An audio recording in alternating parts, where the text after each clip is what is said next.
എല്ലാവർക്കും നമസ്കാരം. എൻ്റെ ഒരു പുതിയ വീഡിയോയിലേക്ക് എല്ലാവർക്കും സ്വാഗതം. നമുക്ക് ഇന്നൊരു ഉള്ളിച്ചോറ് എങ്ങനെയാണ് തയ്യാറാക്കുന്നതെന്ന് നോക്കാം. കറിയൊന്നും ഇല്ലെങ്കിലും നമുക്ക് കഴിക്കാൻ പറ്റിയ നല്ലൊരു ടേസ്റ്റുള്ളൊരു ഉള്ളിച്ചോറ് നമുക്ക് എങ്ങനെയാണ് തയ്യാറാക്കുന്നതെന്ന് നോക്കാം. എല്ലാവരും ഇതൊന്ന് ട്രൈ ചെയ്ത് നോക്കണം. വീഡിയോ ഇഷ്ടപ്പെടുവാണെങ്കിൽ സബ്സ്ക്രൈബ് ചെയ്യണം, സപ്പോർട്ട് ചെയ്യണം. നമുക്ക് വീഡിയോയിലേക്ക് പോകാം.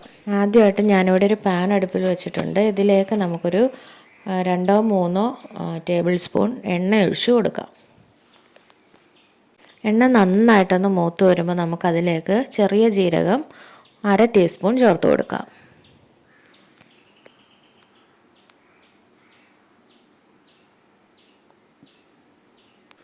അടുത്തായിട്ട് ഞാനിവിടെ കറുവപ്പട്ട, പിന്നെ ഈ പൂ പോലത്തെ സാധനം ചേർത്ത് കൊടുക്കുന്നുണ്ട്.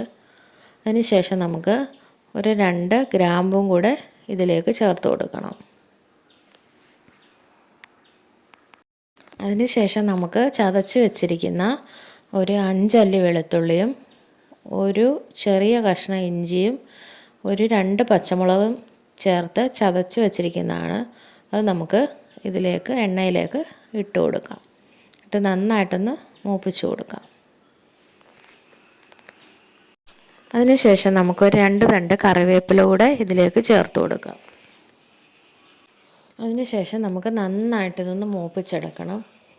നന്നായിട്ടൊന്ന് മൂപ്പിച്ചെടുത്ത ശേഷം നമ്മൾ അരിഞ്ഞു വച്ചിരിക്കുന്ന സവാളയുള്ളി അല്ലെങ്കിൽ ഒരു 2 കപ്പോളം ചെറിയുള്ളി നമുക്ക് നന്നായിട്ട് കനം കുറച്ച് അരിഞ്ഞ് നമുക്ക് ഇതിലേക്ക് ചേർത്ത് കൊടുക്കാം. ഞാനിവിടെ സവാളയുള്ളി ഒരു 3 എണ്ണം എടുത്തിട്ടുണ്ട്. അതിനനുസരിച്ച് ചെറിയ ഉള്ളി ആണെങ്കിൽ അതിനനുസരിച്ച് എടുക്കാം. അതിനുശേഷം നമുക്കത് നന്നായിട്ടൊന്ന് വഴറ്റി കൊടുക്കണം. നന്നായിട്ടൊന്ന് മൂപ്പിച്ചെടുക്കണം. നന്നായിട്ടൊന്ന് വഴണ്ട് വരാൻ വേണ്ടിയിട്ട് നമുക്ക് ഇതിലേക്ക് ഒരു ടീസ്പൂൺ ഉപ്പ് കൂടെ ചേർത്ത് കൊടുക്കണം.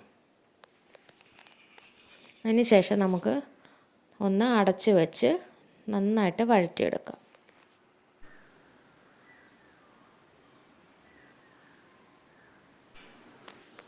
ഇവിടെ ചെറുതായിട്ടൊന്ന് വേവാൻ തുടങ്ങിയിട്ടേ ഉള്ളൂ.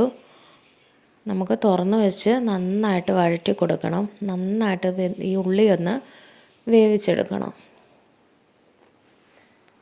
ഉള്ളി നന്നായിട്ട് വെന്ത് വന്നിട്ടുണ്ട്. നമുക്ക് 1/2 ടീസ്പൂൺ മഞ്ഞൾപ്പൊടി ചേർത്ത് കൊടുക്കാം. അതിനുശേഷം നമുക്ക് ഒരു 1/2 ടീസ്പൂൺ മുളക് പൊടി ചേർത്ത് കൊടുക്കാം. നമ്മൾ പച്ചമുളക് അരച്ചതുകൊണ്ട് 1 ടീസ്പൂൺ മുളക് പൊടി മതിയാകും. അതിനുശേഷം നമുക്ക് 1/2 ടീസ്പൂൺ മല്ലിപ്പൊടി ചേർത്ത് കൊടുക്കാം.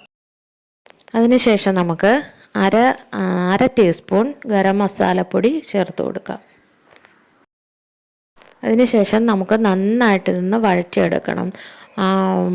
പൊടികളുടെയൊക്കെ പച്ചമണം ഒന്ന് മാറുന്നത് വരെ നമുക്ക് ഇതൊന്ന് ഇളക്കി കൊടുക്കാം.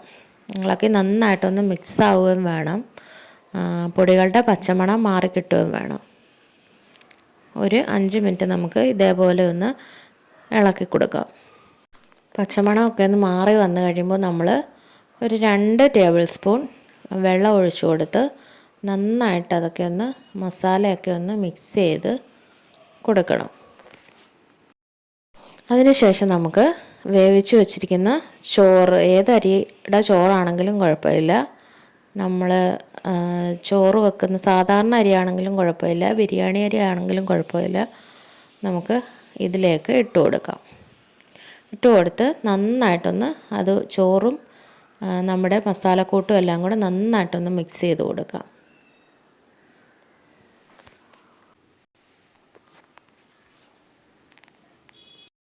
ഞാൻ ഇവിടെ നന്നായിട്ട് മിക്സ് ചെയ്ത് കൊടുത്തിട്ടുണ്ട്. നമുക്കിനി ലോ ഫ്ലെയിമിലിട്ട് അടച്ച് വെച്ച് ഒരു 5 മിനിറ്റ് നമുക്കൊന്ന് ആവി കയറ്റിയെടുക്കാം. കണ്ടില്ലേ, എല്ലാവർക്കും ഇഷ്ടപ്പെടുന്ന തരത്തിലുള്ള ഒരു ഉള്ളിച്ചോറ് ഇവിടെ തയ്യാറായി കഴിഞ്ഞു. നമുക്ക് ഒരു ദിവസം കറിയൊന്നും ഇല്ലെങ്കിലും ഇതേപോലെ വെച്ച് കൊടുത്താൽ കുട്ടികളൊക്കെ നല്ല ഇഷ്ടത്തോടെ തന്നെ കഴിച്ചോളും. എല്ലാവരും ഇതൊന്ന് ട്രൈ ചെയ്ത് നോക്കണം. ഇഷ്ടപ്പെടുവാണെങ്കിൽ സബ്സ്ക്രൈബ് ചെയ്യണം, സപ്പോർട്ട് ചെയ്യണം.